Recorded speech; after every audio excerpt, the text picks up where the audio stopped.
ए study point के YouTube channel पर आप सभी मित्रों का पुनः स्वागत है, हार्दिक अभिनंदन है। हम लगातार कई दिनों से जीव विज्ञान के कुछ टॉपिक्स के बारे में बात कर रहे थे। इसी टॉपिक की श्रृंखला के अंदर अपन पाचन तंत्र तक पहुंच चुके थे। ह्यूमन फिजियोलॉजी के कुछ चैप्टरों की अपन बातें कर रहे थे। हमने पाचन तंत्र में बहुत सारी चीज़ों के बारे में सीखा है। मैं आपसे भी आशा करता हूं कि आप भी शायद हमारे साथ में बने हुए हैं लगातार, और शायद आप सीखने की कोशिश कर रहे हैं, पढ़ रहे हैं, ठीक है। क्योंकि हम भी मेहनत कर रहे हैं, तो इसी आशा के साथ में कर रहे हैं कि आप क्लासें अटेंड कर रहे हो रेगुलर, और अपने दोस्तों के साथ में भी बांट रहे हो। इसी आशा के साथ में हम हमारी मेहनत है वो जारी रखेंगे। आप भी अपनी मेहनत जारी रखिए। हो सकता है कि ये कारवां यूं ही चलता बने और बनता चले, ठीक है। अब टॉपिक्स की बात करते हैं। हमने पाचन तंत्र के अंतर्गत ग्रंथियों के बारे में पढ़ रहे थे। हमने यकृत ग्रंथि और लार ग्रंथि के बारे में पढ़ा था। तीसरे प्रकार की जो पाचन ग्रंथि है वो है अग्नाशय ग्रंथि। कौन सी? अग्नाशय ग्रंथि। अग्नाशय ग्रंथि के बारे में अपने पढ़ेंगे। अग्नाशय जो ग्रंथि होती है ये शरीर की दूसरी सबसे बड़ी ग्रंथि है। क्या है?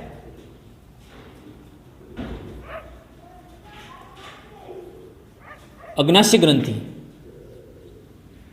पैनक्रियाज बोलते हैं इसको, इंग्लिश में क्या बोलते हैं? Yes, come on, pancreas.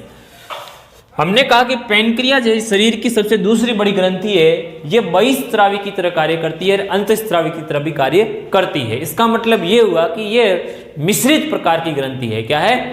मिश्रित प्रकार की ग्रंथि है।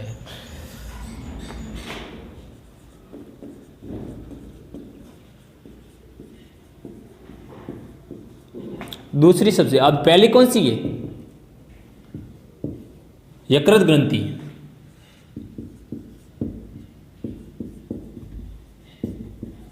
यस, चलिए आइए।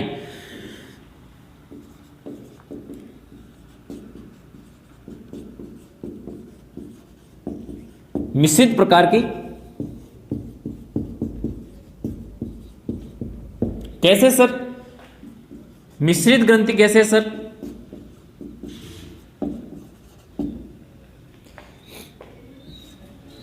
देखो, इस ग्रंथि के अंदर दो प्रमुख है वो कोशिकाओं के समूह पाए जाते हैं, ठीक है। कौन सी ग्रंथि? अग्नाशय ग्रंथि। अग्नाशय ग्रंथि के अंदर दो प्रकार की कोशिकाओं के समूह पाए जाते हैं, और ये दो प्रकार की कोशिकाओं के समूह कौन कौन से होते हैं? एक तो होती है ऐसी नहीं, कौन सी? ये कोशिकाओं का समूह है। और एक होता है लैंगरहैंस द्वीपिकाएं।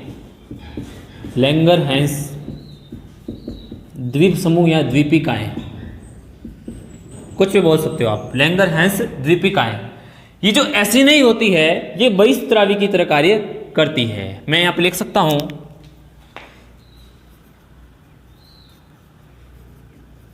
बहिस्त्रावी कोशिका है। कैसी है? जबकि लैंगरहैंस द्वीपिकाएं होती है ये अंतःस्त्रावी कोशिकाएं। कैसी है?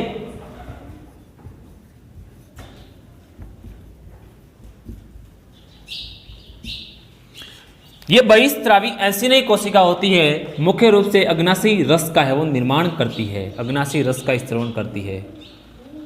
क्या करती है?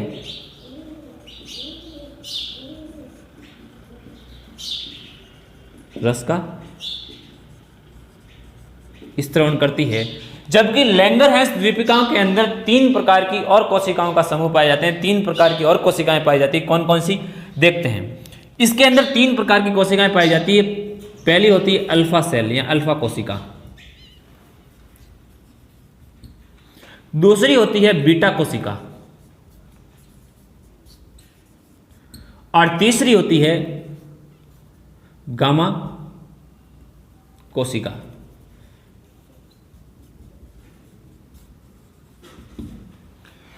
तीनों ही अंतःस्त्रावी के रूप में कार्य करती है और अलग अलग हार्मोन्स का है वो निर्माण करती है। क्या करती है? तीनों ही अंतःस्त्रावी की तरह कार्य करती है और अलग अलग प्रकार के हार्मोन्स का क्या करती है? निर्माण करती है। सबसे पहले अल्फा कोशिका की अपन बात करें तो अल्फा कोशिका के द्वारा कौन सा हार्मोन स्रावित होता है? ग्लूकागॉन। ये ग्लूकागॉन हार्मोन होता है, हमारे रक्त में ग्लूकोज के लेवल को बनाए रखने का कार्य करता है। ठीक है, yes, come on Ghanshyam, Ghanshyam यहाँ आइए। बीटा कोशिका, बीटा कोशिका हमारे शरीर के अंदर इंसुलिन का स्त्राव करती है। किसका? इंसुलिन। ये ग्लूकागॉन के लेवल को यानी ग्लूकागॉन के कार्य को बाधित करती है, कम करती है। ग्लूकोज के लेवल को कम करने का काम इंसुलिन का है। किसका है? इंसुलिन का है। यदि शरीर के अंदर इंसुलिन की कमी हो जाए तो डायबिटीज हो सकती है। क्या हो सकती है? डायबिटीज। तीसरा, गामा कोशिका के द्वारा सोमेटोस्टेटिन का स्त्राव होता है। ये सोमेटोस्टेटिन इसी दोनों हार्मोन्स का, ग्लूकागॉन और इंसुलिन दोनों का विरोधी प्रकृति का होता है। ठीक है, कार्य की अपन बात करें, अग्नाशय रस। अग्नाशय रस तो क्या करता है? भोजन को पचाने का कार्य करता है। इसके अंदर विभिन्न प्रकार के एंजाइम पाए जाते हैं। क्या पाए जाते हैं? एंजाइम पाए जाते हैं। वहां पर अपन बात करेंगे, पाचन की क्रियाविधि अपन पढ़ेंगे। उसके अंदर अपन पढ़ेंगे कि अग्नाशय रस किस प्रकार से भोजन के अंदर पाचन में काम आता है। ठीक है, इसके बारे में थोड़ी मैं बात कर लेता हूं। आपको लिखना चाहिए। यस, कम ऑन, लिखिए। पहली है अल्फा कोशिका।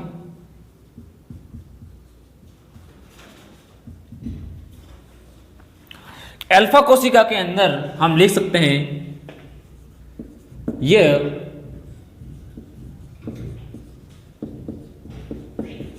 ग्लूकागॉन का स्त्राव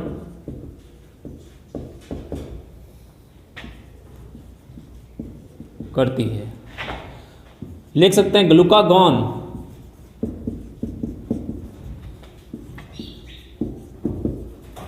रक्त में ग्लूकोज स्तर को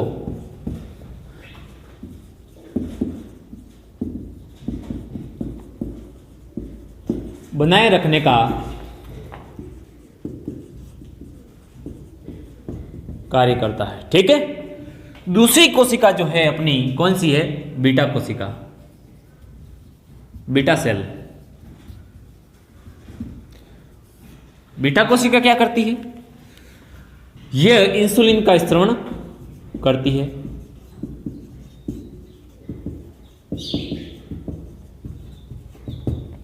स्त्राव करती है। और इंसुलिन क्या करता है?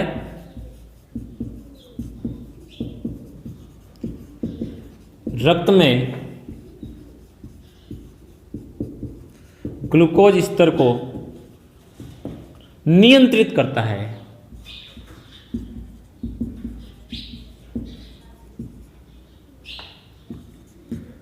नियंत्रित करने का कार्य करता है। Okay, come on. तीसरी, गामा कोशिका।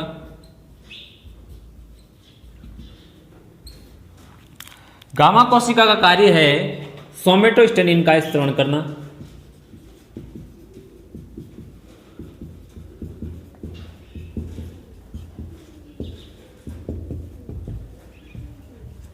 सोमेटोस्टेटिन का स्त्राव करता है जो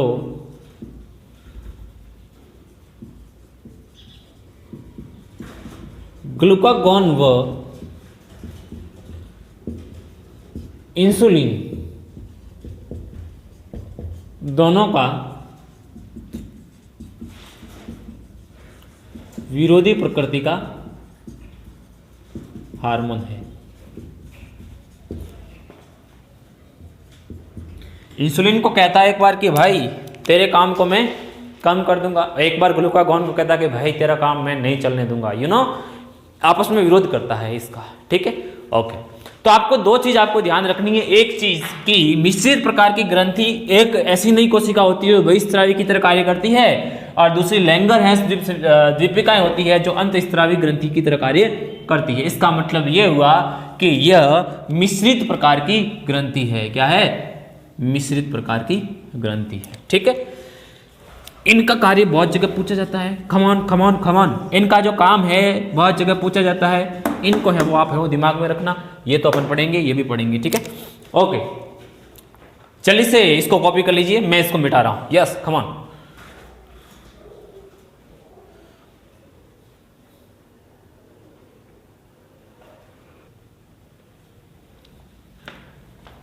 मिटा रहा हूँ इसको।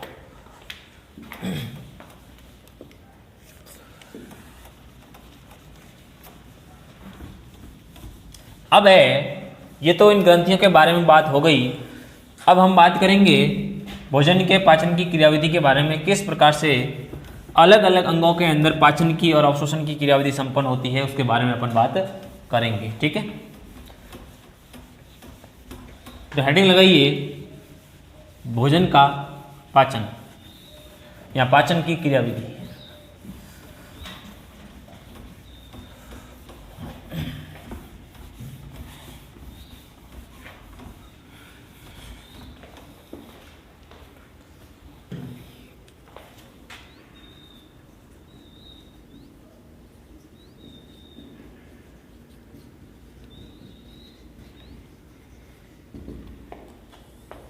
यस, आइए पाचन की क्रियाविधि के बारे में अपन बात करें तो पाचन की क्रियाविधि के मुख्य रूप से कितने चरण हैं?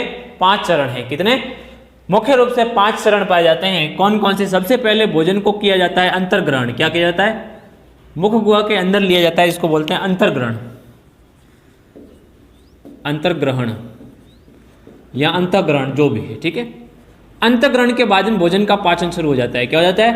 पाचन शुरू हो जाता है। पाचन इस आहार नाल के विभिन्न भागों के अंदर है वो लगातार चलता रहता है और पाचन होने के बाद में ये छोटी आंत के अंदर जाकर के अवशोषित हो जाता है। तीसरा जो चरण होगा वो होगा अवशोषण। कौन सा होगा?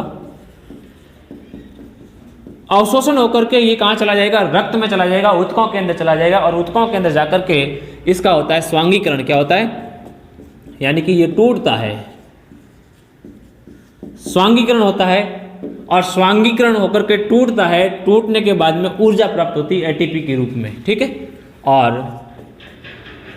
अपशिष्ट पदार्थों का होता है बहिक्षेपण, यानी कि बाहर धकेल दिया जाता है, बाहर निकाल दिया जाता है अपशिष्ट पदार्थ। इन 5 पॉइंटों को अपन है वो पढ़ने की कोशिश करेंगे। 5 पॉइंटों को अपन ध्यान में रखते हुए भोजन के पाचन की संपूर्ण क्रियाविधि के बारे में बात करेंगे। ठीक है, सबसे पहले है अंतर्ग्रहण।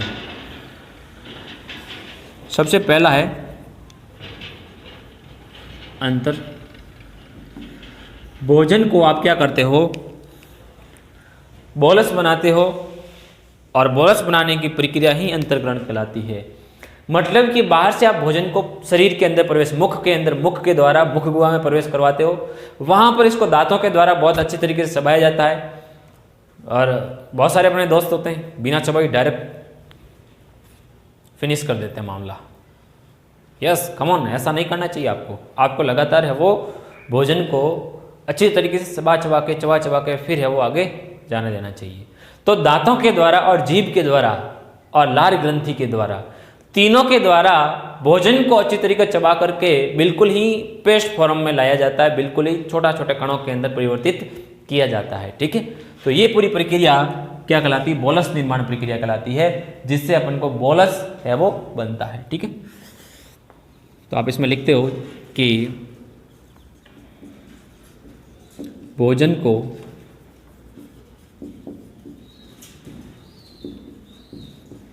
मुख गुहा में ग्रहण करने के पश्चात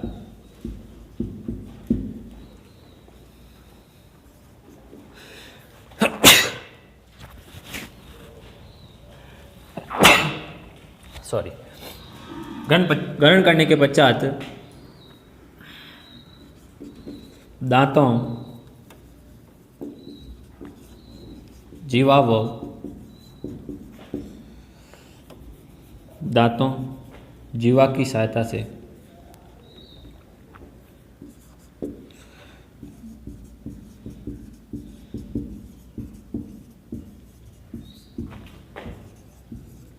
लार के साथ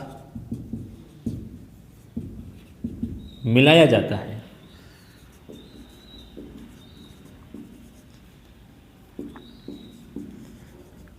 इस प्रक्रिया को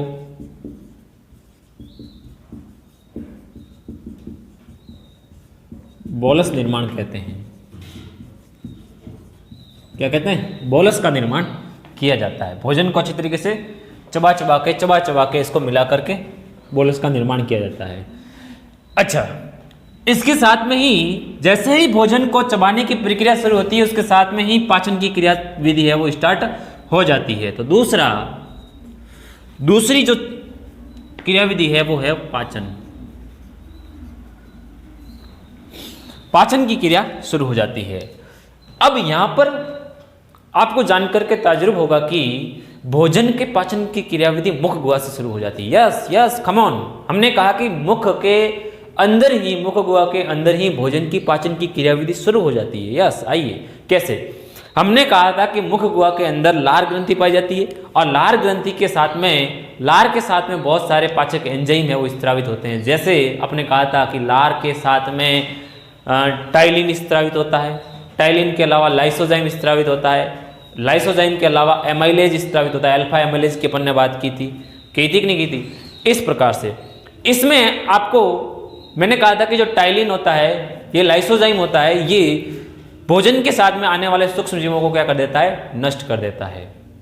टाइलिन की बात कर रहे हैं। इसके अलावा जो अल्फा एमाइलेज है, ये अल्फा एमाइलेज स्टार्च का पाचन शुरू कर देता है मुख गुहा के अंदर। यस, 30% स्टार्च मुख गुहा के अंदर ही पाचित हो जाती है और कुक्ड फूड होता है, कुक्ड यानी पकी हुई स्टार्च, ये किस में बदल जाती है, माल्टोज में और अल्फा डेक्स्ट्रिन के अंदर बदल जाती है। किसकी उपस्थिति में, एमाइलेज की उपस्थिति के अंदर। यस कम ऑन, आइए आप लिख सकते हो।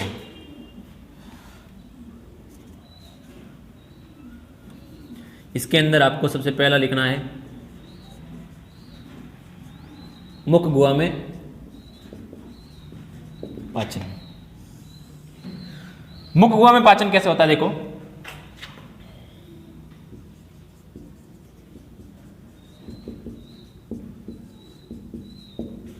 लार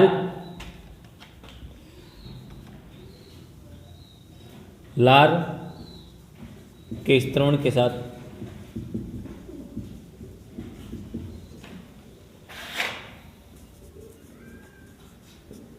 इसमें पाए जाने वाले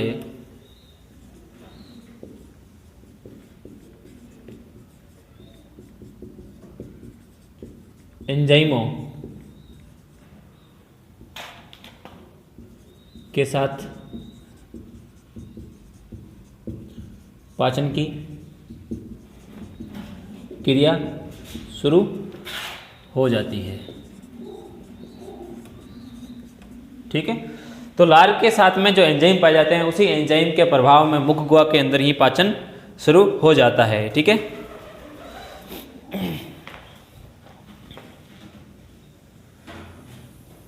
लिख सकते हैं लार में पाया जाने वाला कौन सा, अल्फा एमाइलेज। लार में पाया जाने वाला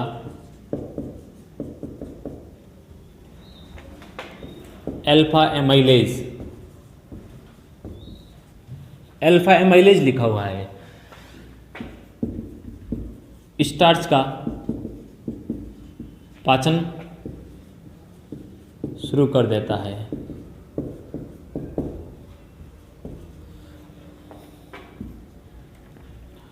अल्फा एमाइलेज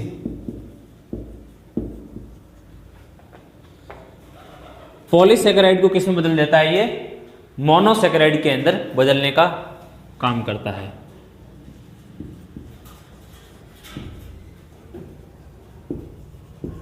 पॉलीसैकेराइड को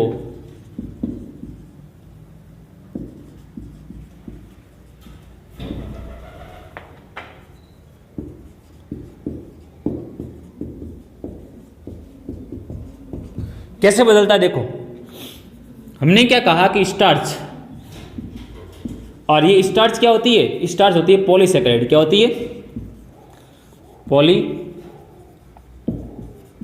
है। ये पॉलीसैकेराइड इसको अल्फा एमाइलेज के द्वारा जो लार ग्रंथि में पाई जाता है, अल्फा एमाइलेज, और इस अल्फा एमाइलेज के द्वारा इसको किस में बदल जाता है, इसको बदल दिया जाता है माल्टोज में और अल्फा डेक्स्ट्रिन के अंदर बदल दिया जाता है। माल्टोज प्लस अल्फा डेक्स्ट्रिन, इसके अंदर इसको बदल दिया जाता है। और ये अल्फा डेक्स्ट्रिन माल्टोज होता है। माल्टोज क्या होता है? मोनोसेक्राइड होता है।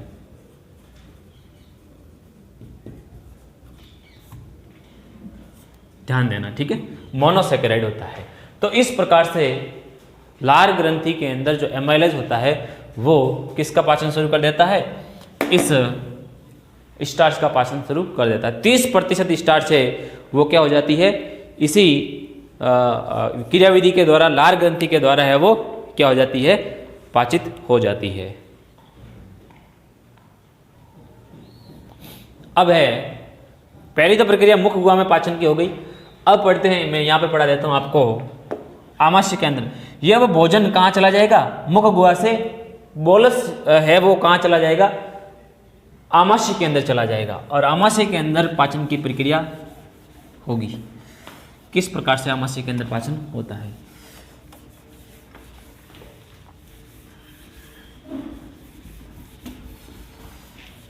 आपने लिख दिया है ना? यस, कम ऑन, आइए।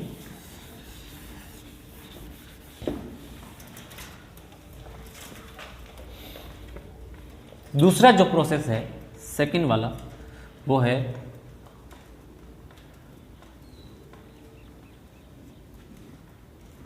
आमाशय में पाचन।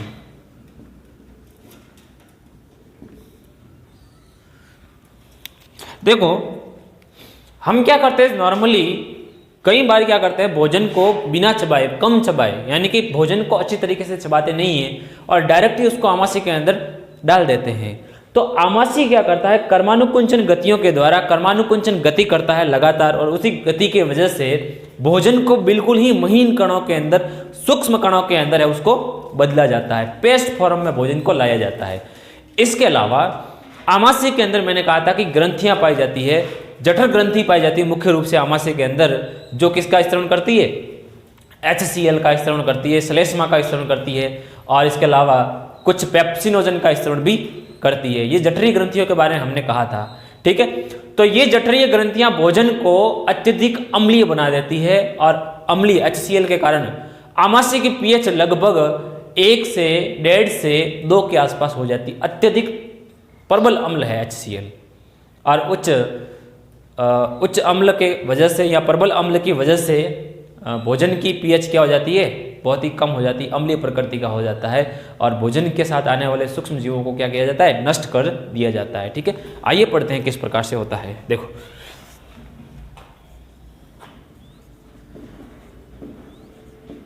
आमाशय में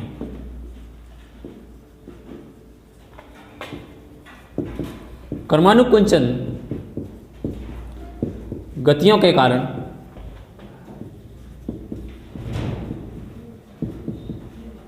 भोजन को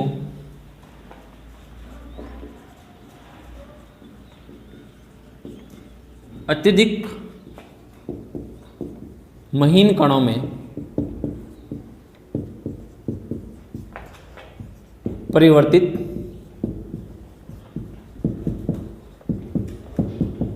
किया जाता है, ठीक है। इसके अलावा आमाशय के अंदर पाई जाने वाली जठर ग्रंथियां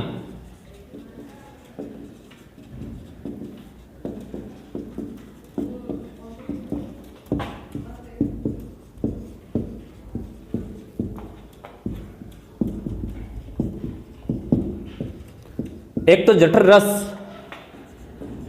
का स्त्रवण करती है, जठर रस के अलावा श्लेष्मा,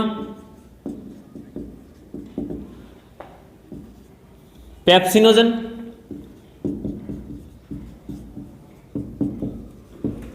आदि का स्त्रवण करती है।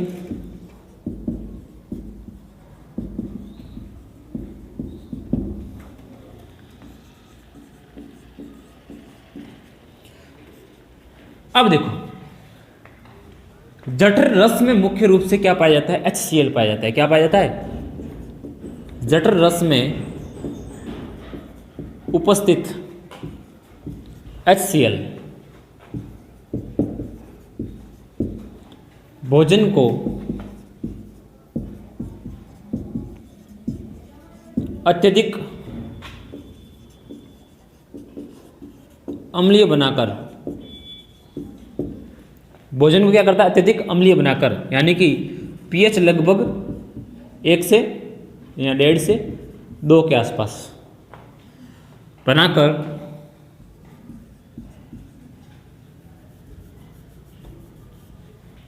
भोजन को अत्यधिक अम्लीय बनाकर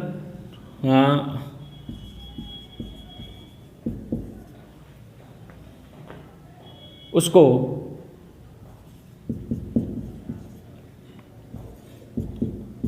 छोटे छोटे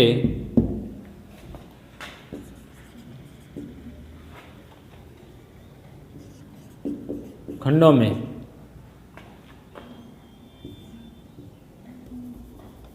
बांटने व छोटे छोटे माइक्रोस्कोपिक जो छोटे छोटे जीवाणु होते हैं उसको नष्ट कर देते हैं, वह जीवाणु रहित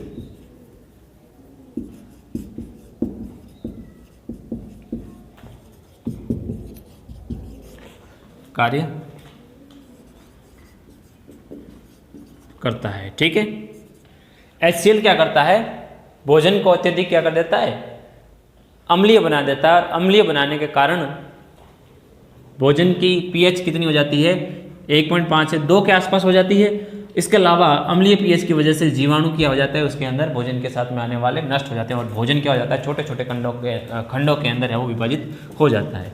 इसके अलावा ये HCl होता है, ये HCl इस पेप्सिनोजन जो आमाशय के जठर रस के साथ में पेप्सिनोजन निष्क्रिय अवस्था में पाया जाता है, उसको क्या कर देता है, ये सक्रिय कर देता है। और सक्रिय करने के कारण ये सक्रिय पेप्सिनोजन किस में बदल जाता है, सक्रिय पेप्सिन के अंदर बदल जाता है। किस में बदल जाता है, पेप्सिन में बदल जाता है। ठीक है, देखिए हमने सबसे पहले तो कहा आमाशय की पीएच 1.5 से 2 आपको कंप्लीटली याद करना है। ठीक है, इसके बाद हमने कहा कि HCl जठरीय रस में उपस्थित कौन, पेप्सिनोजन, निष्क्रिय पेप्सिनोजन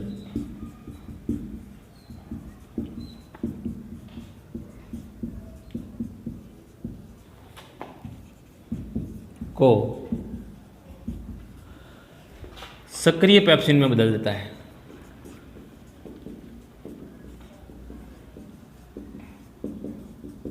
यस कम ऑन, याद रखिए आप, जठरीय रस में उपस्थित पेप्सिनोजन को जो निष्क्रिय अवस्था में पाया जाता है उसको सक्रिय में बदलने का काम कौन करता है, HCl करता है। कौन करता है, HCl करता है। आप इसकी है वो रिएक्शन भी लिख सकते हो। ठीक है, पेप्सिनोजन जो होता है निष्क्रिय अवस्था में, निष्क्रिय, और इसको कौन बदलता है, HCl होता है। ये HCl पीएच कितनी होती है, 1.5 से 2 के आसपास, और ये किस में बदल देता है, पेप्सिन में बदल देता है, पेप्सिन। और ये क्या होता है, सक्रिय होता है।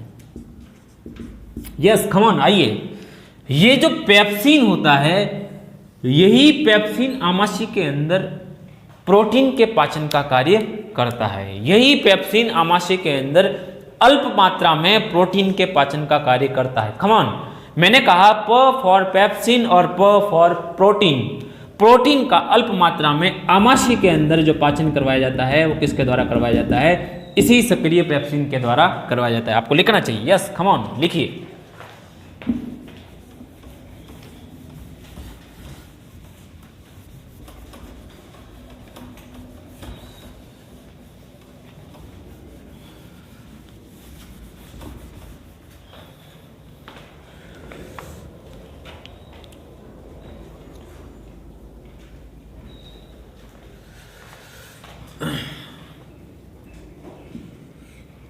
पेप्सिन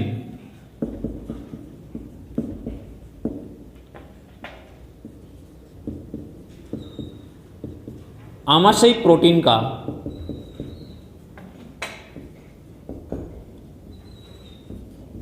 अल्प पाचन करवाने वाला, अल्प पाचन करने वाला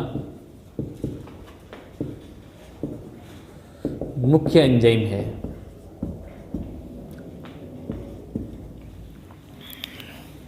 इसको मैं स्टार मार्किंग दूंगा, ठीक है। जैसे हमने कहा कि आमाशय की प्रोटीन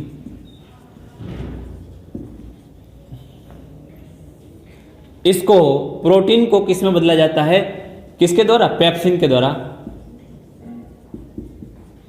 पेप्सिन के द्वारा प्रोटीन को मुख्य रूप से बदला जाता है पेप्सिनोजन के प्रोटियोज और पेप्टोन्स के अंदर है वो बदला जाता है, ठीक है। प्रोटियोज और पेप्टोन्स के अंदर है वो बदला जाता है मुख्य रूप से पेप्सिन के द्वारा। तो पेप्सिन क्या होगा, आमाशय के अंदर प्रोटीन का पाचन करने वाला मुख्य एंजाइम हो गया, ठीक है। अच्छा, ये जो इसके अंदर जठरीय रस के अंदर श्लेष्मा, पेप्सिनोजन और कुछ मात्रा में, अल्प मात्रा में, यहां पर अल्प मात्रा में लाइपेज भी होती है, अल्प मात्रा में लाइपेज, इसके साथ में लिख देना है ना। अब ये कुछ मात्रा में लाइपेज भी पाया जाता है, कहां पर, जठर रस के साथ में पाया जाता है, आमाशय के अंदर पाया जाता है। और यह लाइपेज क्या करती है, कुछ मात्रा में भोजन के अंदर पाई जाने वाली लिपिड का पाचन करती है। लिपिड का पाचन करने के लिए जो मुख्य एंजाइम होता है आमाशय के अंदर, वो कौन सा होता है, गैस्ट्रिक लाइपेज जिसको बोलते हैं, आमाशय जठरीय लाइपेज जिसको बोलते हैं, ठीक है। ये किसका, ये लाइपेज का लिपिड का पाचन कर देता है, वसी अम्ल और ग्लिसरॉल के अंदर कर देता है, ठीक है। तो आप लिख सकते हो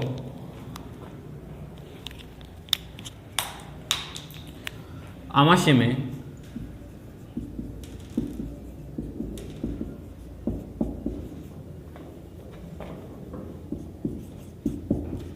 लिपिड का पाचन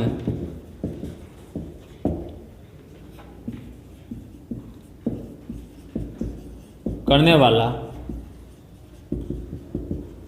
मुख्य एंजाइम जठरीय लाइपेज होता है। कौन सा, लाइपेज होता है। इसको भी स्टार मार्किंग दूंगा, ठीक है। मैंने कहा कि लाइपेज होता है मुख्य, ल फॉर लिपिड, ल फॉर लाइपेज, प फॉर पेप्सिन, प फॉर प्रोटीन, याद रखना है आपको, ठीक है। तो यहाँ पर लिपिड का पाचन होता है, कौन करता है, लाइपेज करता है। कौन करता है, लाइपेज करता है। और लाइपेज इस लिपिड को किसमें बदल देता है, फैटी एसिड, और किसमें बदल देता है, फैटी एसिड और ग्लिसरॉल के अंदर इसको बदलने का कार्य करता है। Fatty acid plus glycerol, glycerol में बदलने का कार्य कौन करता है, यही करता है। अच्छा सर, छोटे बच्चे होते हैं, छोटे बच्चों के अंदर भोजन के साथ में लिपिड नहीं आती है, लेकिन वसा आती है, वो दूध के साथ में आती है। दुग्ध वसा का पाचन करने के लिए छोटे बच्चों के अंदर कौन सा एंजाइम पाया जाता है। सामान्यतः अपन बात करें, छोटे बच्चों के अंदर दुग्ध वसा का पाचन करने के लिए एक एंजाइम पाया जाता है जिसको बोलते हैं रेनिन। क्या बोलते हैं, रेनिन। छोटे बच्चों में रेनिन पाया जाता है, लिखना चाहिए आपको।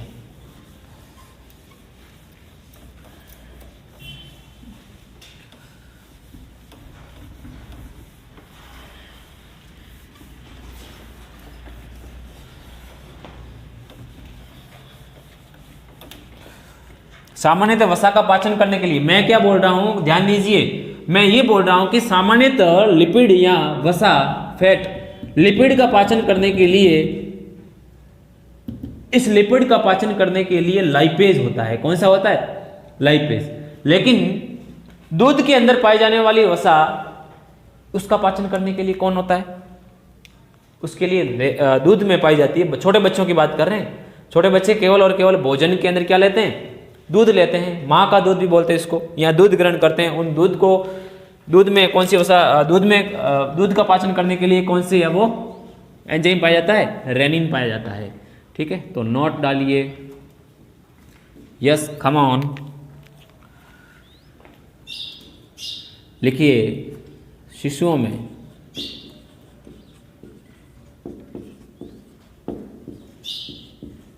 दुग्ध वसा के पाचन हेतु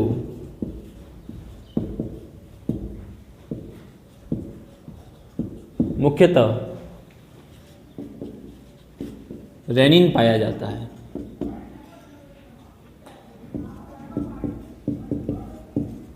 इसको स्टार मार्क कर देना, इम्पोर्टेंट है। रेनिन दूध वसा का पाचन करता है, छोटे बच्चों के अंदर रेनिन, ठीक है। इस प्रकार से आमाशय के अंदर क्या होता है, कुछ मात्रा में पाचन की क्रियाविधि होती है भोजन के, लेकिन जो मुख्यतः पाचन की क्रियाविधि होती है वो कहाँ होती है, छोटी आंत के अंदर होती है। छोटी आंत के अंदर भोजन के पाचन के लिए बहुत सारे एंजाइम्स आते हैं। आपको पता हो तो हमने कहा था यकृत ग्रंथि के द्वारा जो मुख्यतः पाचक रसों का स्त्रवण करती है। इसके अलावा अग्नाशय ग्रंथि जो मुख्य मेन जो पाचक एंजाइम है वो स्त्रावित करने का काम अग्नाशय ग्रंथि का है। इन दोनों ग्रंथि और इसके अलावा आंतरीय ग्रंथियां जो सक्कस एंटेरिकस मिलकर बनाती थी, हमने कहा था उनका स्त्रवण करने के बाद भोजन के पाचन की क्रियाविधि अधिकतम मात्रा में होती है, वो छोटी आंत के अंदर होती है। और छोटी आंत के अंदर ही भोजन के अवशोषण की क्रिया भी होती है, उसके बारे में भी अपन बात करेंगे, ठीक है। इसको आप एक बार कंप्लीट कर दीजिए, इसको एक बार कंप्लीट कर दीजिए आप।